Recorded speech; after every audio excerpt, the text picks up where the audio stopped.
Hello, hi, welcome to the Lipstick Chat. We are back with a quick update of Genesis. Now, Ishmael Ubalingom, but this song, it looks like a romantic poem. Nomngani wakhe yamtshela ukuthi hayi mfethu wena ngathi nje drunk in love. And we know ukuthi drunk in love nomntana Gabriel, right? Ahambe aye laphana rehearsa. The rehearsal went well. They tried new things, and he saw the girl crying and went athi girl kanti kwenzakalani. Ugo tried to briefly explain, but ke wabona hug nje wathi hug. Wakhala ke esakanandi shem guys. Wakhala in the arms of the potential. But ke yena ugirl usesayidini likabani usesayidini lika Gabriel. UGabriel ke vumbukiyani uGabriel asathi uyamconfront umfazi ukuthi hey wena bayangifuna emaphepheni bekuze namaphoyisa azokufuna. What is the problem? Where were you? What's happening? Shouldn't you be in hiding?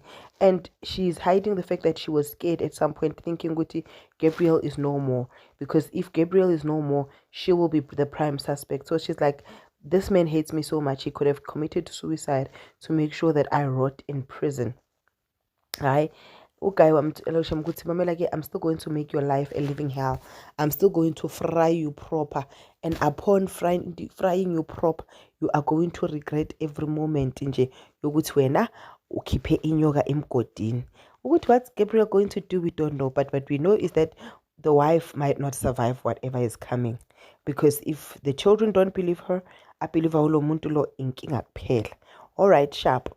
Ibe indaba kaMaruna. uMaruna i-delegation yakhe uya forced to girl ukuthi lo malume eze. We are forced to girl man. Athi phela badimu this badimu mele bayenzeni. So abadimu angazi bazobona kanjani ukuthi bekhona muphi umalume engekho muphi umalume emalobolweni. But nonetheless, as abe right uMaruna, I believe vele ukuthi this one has her best interest at heart. We know ukuthi this girl wants the secret to come out ukuthi uMaruna is not the virgin that they think she is, and that Upila was actually her child and not the sister's child. So uMaruna yena, she's been hiding ukuthi she gave birth to a child at a young age. So nje naleyo nje, it's a touch and go. When the truth comes out, how will the potential husband feel? Ukahle kahle ufiance phela manje.